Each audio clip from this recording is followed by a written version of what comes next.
Okay, so Hadley and I just filmed an hour video of cooking a steak while talking about why living in an apartment sucks, but we're going to have to reshoot it because the audio was completely fucked. So today we're going to talk about why living in an apartment is one of the worst experiences in life. Apartment living is one of the worst things ever conceived, but I recognize that not everyone is fortunate enough to live in a house, and this is the first time I've ever lived in a house, starting in September. But there's a lot of pros and cons, and I've had every horror story that could ever possibly happen to myself. Hadley and I were drinking some single malt scotch while doing it, and now we're feeling pretty good from like 3 shots of Balvenie 14. So you're gonna have to deal with us kind of having a buzz talking about the horrendous experience of us living in an apartment. I think living in an apartment is difficult because of having rude neighbors who don't care about your personal space, quietness of life, as well as the rules of the lease, which kind of ruins the whole thing for all of us. So while Hadley pours us another shot of Balvenie 14 Caribbean Cask, which is a great single malt scotch, I'm going to describe why living in an apartment sucked. Number one reason was the horrendous neighbors that I had that just continually played loud music and stomped and banged on the walls at all hours of the day while I worked from home. And this is a terrible thing because when you're trying to enjoy your personal space and work, all you hear was boom, boom, or the bass. And honestly, it doesn't sound like a big deal, but if you live in a place that makes terrible noise 24/7, you start losing your mental peace and you can't really focus on anything. So cheers to us. Cheers, Hadley. Thank you again for filming this 2.0. Granted, this is like our 5th shot. So I've lived in a total of probably 7 different apartments, and none of them were good. Some of them are better than others, but most of them sucked. So when I graduated college, I moved to my first luxury building. It was in College Park, Maryland. Had all the fancy amenities like a gym, a dog wash, as well as like a common space with pool tables, and looks great on paper. But the thing is, it is a wood frame building. In Maryland, it was under 4 stories, so it was able to be wood frame. The issue with wood frame is you can hear absolutely everything. You can hear people stomping, you can hear music, you can hear people's conversations, and some people don't respect other people's spaces, even if they got warnings from management. So here I was, working from home, hearing loud bass from the bottom of my apartment. And Landry, if you can hear me, fuck you. You ruined my perfect living scenario by playing loud music 24/7 and at 2 a.m. Yes, I'm not afraid to say that because it's my downstairs neighbor who made living in that apartment hell. So understand that not everyone is in a position to move out of an apartment due to financial strain and just the difficulties of life. I never lived in a house until September 2024, which we live in now, and I'm so thankful for. And I've lived in Section 8 apartments to these luxury condos, and I would say that there's always issues with living in an apartment. And due to the difficulties of life, I understand that if this is the only option of living, you kind of have to deal with the symptoms of it, which I'll describe briefly.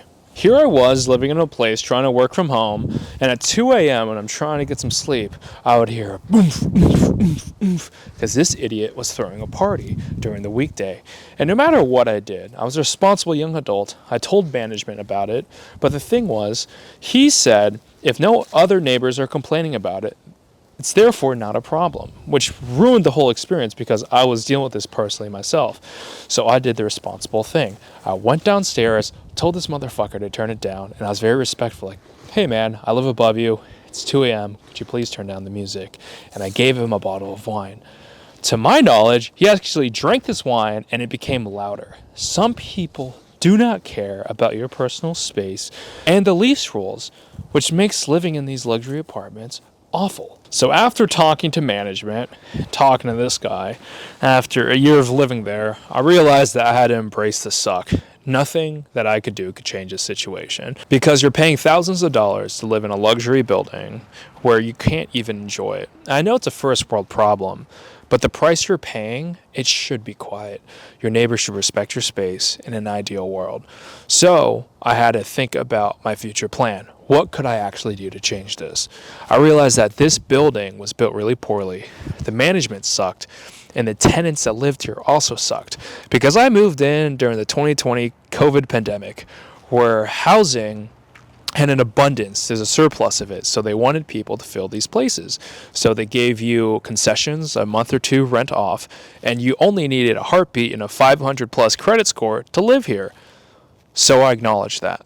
So I thought about places to move. And I was in a position to buy a house or rent a house or whatever. So I moved to a better area of town because the place I lived in had prostitutes in the streets at 4 a.m. and everything smelled like weed. So I was kind of living in a really poor area and I decided to move into a wealthier area and I thought it would be better. So I moved to another luxury building in a very nice part of town. I'm thankful for this building because I met my current wife, Hadley, there. But the issue I remember moving in, it was the first day, and my neighbor was blasting music and across the hall, and it was one of the worst places I've lived in. And I went from a 1,200 square foot apartment to a 450 square foot apartment, and there was nowhere to escape. And this time I did my proper homework. It was a concrete framed building with a great management company, but little did I know that the people were in here a lot worse. So I did the standard thing. I reported to management. They would call them or send them a letter or an email saying, hey, please turn down the music. But some people do not care and they don't fear anything, which made it a lot worse. I did the responsible thing. Talked to the person, once again, gave them a gift, but nothing could change the situation because the management company left at 10 p.m. and if people played music all night, there's not much you can actually do about it. And I didn't really want to call the cops. So I knock on the doors, talk to them again, stop playing music, and while it would shut it down temporarily, this was an ongoing issue. I understand this is a complete first world problem, but living in a place where people can just make your life miserable and there's nothing you can do. You go from an internal locus of control to an external locus of control, and now you're at their will. If they want to behave, it makes your day great. And there's nothing you can do to escape it. A home is a place where you can call a sanctuary, where you can have peace of mind, it's quiet, it's a sanctuary, you can unwind and relax, is one of the best things in life because you need that. But when that's interfered, you don't really feel safe anywhere. And you're just living in a prison that's beautiful, where it's extremely loud. Luckily, I was really good friends with the property manager, so I was able to move into my so-called bachelor pad. This was before I met Hadley or anything like that, and that was one of the most beautiful apartments. I moved to the top floor. I didn't have any neighbors above me, and it was quiet. It was big, and if anything, I was the loudest neighbor for once. It was cool to be in a position where you can live your life, come home, sleep at any time of the day without neighbors stomping, playing music, dogs barking. It was absolutely wonderful. It got better. But then I met Hadley, and she moved in, and it was a great experience, but the apartment was too small. So here we are. I moved to my third apartment, and it was my final apartment. And I realized that things can actually get worse living in an apartment. So we're in a current apartment and we had neighbors above us that would stomp 24/7. And these people were actually extremely reasonable. I would talk to them, we exchanged phone numbers, and we were saying, hey man, you guys are stomping and maybe it's the way the building's built. It's really poorly built. Could you guys stop? And they tried their best. But the wife of that place didn't know how to walk correctly, okay? Some people walk wrong where they're slamming their heel, which is really bad for your health. It kind of got to the point where I woke up one day and I told Hadley, hey, we need to get the fuck out of here because it was so loud and you can't deal with it, especially when you're paying these like extravagant prices. You should not have any problems when you're paying more than $4,000 for an apartment, okay? So that's where we were. Thankfully, Hadley's here. Cheers. Cheers. She has heard everything of myself complaining about the apartment and all these noise. It starts impacting your mental health because you're not sleeping. And when people interfere with your sleep, it's one of the worst things because there's nothing you can do. And we took a proactive approach. I slept with earplugs, white noise machine, air purifier, all these different things, as well as adjust my sleep schedule. But I realized that it wasn't worth it. And I broke down. I told Hadley one day, it's like, hey, we got to get out of here no matter what. So what did we do? We started looking at our lease. And I understand that not everyone's in a position to kind of break their lease because you have to pay 1 or 2 months in advance to get out of the lease. But thankfully, Hadley had military orders, which gave us the right to break the lease, and that was one of the most great things that happened to us. So now we're in this beautiful house. What are your tips for living in an apartment? Oh man, tips. All right, we need a toast to that. All right, tips to living in an apartment. Oh, you guys never tried this? Balvenie 14 is phenomenal single malt scotch. We're not sponsored by them either. Some tips I'd recommend when you live in an apartment. Number one, look at the frame of the building. Wood frame buildings kind of suck. They're built poorly, they're cheap, they have vinyl floors that look nice but doesn't actually do anything to mute or stop the noise. Concrete is better. It's not the best solution, but it's better than wood. And also, I'd say like the location of your apartment. I'd say have the top floor or corner unit. That'd be great. Make sure you're not next to like the laundry machines. Our apartments had laundry machines inside, but if you have one that's like communal laundry spaces, make sure you're not next to that or the elevator or like the exit door. So preferably the top floor be the best. Understand that this usually costs more, but if you can afford it, it'll give you a lot more peace versus being on like the first floor or second floor. That's not necessarily the best. But the huge thing I would say is Google reviews. Read the reviews and look at like the lowest reviews. Go to like the filters and go to like the lowest part. And if you hear people's like horror stories and be like, oh, this place has roaches, it's really loud, management sucks, or floods a lot, which is super real, right? Because some property managers don't care. They care about getting people in, locking in the lease, and you can't move out. So that's a really big thing, right? I would say too, like if you're first moving into an apartment, try to just sign a year lease. Like sometimes if you know you're going to be in the area for 2 years, you're like, oh, I want to lock my rent in. But try to give yourself like, you know, a way that after a year, if it sucks for whatever reason, say it's great, and then different neighbors move in because people come and go all the time, or construction project starts next door and then it suddenly becomes unlivable, that you have like a timeline so you can actually get out and move somewhere else. No, I think that's huge. I think she hit what do white people say, like the Nail nail in the coffin. There we go. Oh, Nail in the coffin. nail on the Okay. head. Nail on the head. Nail on the head. There we go.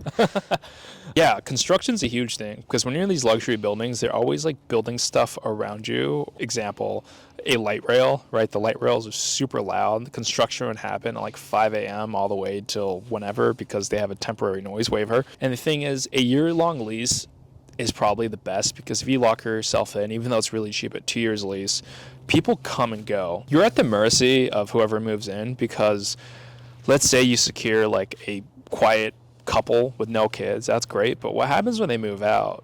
What if the new neighbor is worse than the devil you know? That happened to us. Yeah, right. We had a really quiet neighbor. They moved out, and the new people were worse than the old one, right? And the old one sucked to begin with. That guy was like 7 feet tall. And I feel bad for him because it's not necessarily his fault. But we did warn him of like apartment living, you do have to be cautious and be mindful of your daily habits that can impact others. So that sucks. But having neighbors from hell, like, how did that impact you, Hadley? I think I tried to be super optimistic and be like, oh, you know, we're locked in. You just have to make the most of it. I also don't work at home, so it's a lot easier to not deal with it. But it does suck, and it does take a toll, especially like late at night when I had a super long shift and was trying to get some sleep, and there'd be a lot of banging that would wake me up. It's pretty startling to get woken up by a lot of banging, and then you don't know if like someone's breaking in, or it's just jarring. So I think you helped me realize, like, you know, it sucks, and at some point you have to just acknowledge it and not like gaslight yourself into thinking that, oh, because there's a gym on the first floor and it's convenient and it looks nice, that we should just stay here. And I think it's important to acknowledge how much it sucks so that you have the will and the desire to change your situation. Yeah, I think being stuck, it's almost like the learned helplessness. It's like at a certain point, if you've done everything, talk to the manager, talk to them, earplugs, you feel like you're stuck in a position, but realize you have the possibility of getting out of the situation, whether it costs more money, whether it's worth it to you, right? Reading your lease, read the fine print, find ways to transfer units, get out of it, talk to the management, especially if you're nice and cool, but realize that some landlords do suck. I'd say that if a landlord does suck, it's not much you could really do, right? But you realize that there's a lot of pros of living in an apartment. I don't want to say that only living in an apartment sucks. There's some good parts about it, like community. We met a lot of our good friends in apartments, especially if it's a young and hip area. Even though our friends were like 70, like 50, they were really cool though. I would say like safety's also a good factor. It depends on where you live, and it's dependent on your location. But getting into the apartment was kind of difficult, right? You need a fob to get into the front door, to the elevator, to your place, and as well, cameras absolutely everywhere. And that community aspect is huge. If you move to a new city, like there's always like apartment events where you can actually get to know people around you. And if you're young and single, that's a huge thing. As well as like secure packaging. There's always like a concierge or someone, so if UPS or FedEx dropped off packages, there's always someone at the front to receive their packages versus living in a house. For example, if I hear a strange sound in the house and it's not Hadley, my heart's kind of racing because I'm like, oh shit, someone breaking in or something like that. Versus if you hear sounds in your old apartment, you had someone to blame, like Landry. Recognize that this probably isn't the most professional video talking about it, but we wanted to make a video talking about how we acknowledge your feelings of living in a shitty apartment. I'd say that's a huge thing, right? To realize that your feelings are valid, but you have to come to a conclusion about what you're going to do with it. And we realize that not everyone's able to move. So in Maryland, it is like 14 degrees, and we filmed an hour-long video outside, and the audio is completely messed up. So here we are reshooting it. But if you're a social person that loves to be around noise, like go for it. If you want peace and quiet, there's a ton of factors that you got to consider before you find your so-called home. Typically, if you are quiet, I'd move into a building with a lot of old people, a lot of gray hairs. They go to bed early, stuff like that. Price is a huge thing. The more expensive it is, sometimes it is better because it prices some people out. But that's not always the case, because if they can afford it and they're just loud people that don't care about anything, your life's going to be pretty fucking miserable. But I remember just took a look at the apartment and realized that the community that I love, the friends that I had, all moved out due to the same issues, and they all moved on. So if you hate apartment living, make as much money as possible, save as much, move out. There's nothing else you can really do besides just deal with the symptoms. But if you have a really loud neighbor, my heart goes out to you, because living with stomping sucks. And if you want to get aggressive and bang back or throw basketballs at the ceiling, play loud music back, make a living hell for them, that's up to you. But at a certain point, you got to move out or just deal with it. I'm sorry. But I hope you guys enjoy the video though, right? I would like to say it's awesome having Hadley here, right? Just filming, talking, and all this. And oh, here's our tripod. I'll give you a view of our backyard. We are like 7 shots deep now of this Balvenie. Yes, we are. We drank a lot, and our steaks were done, but we have these sweet potatoes. But maybe I'll include some B-roll of the old video, right? Yeah. Okay, no worries, guys. Take care. Wish you guys the best. Try some Balvenie 14. It's wonderful.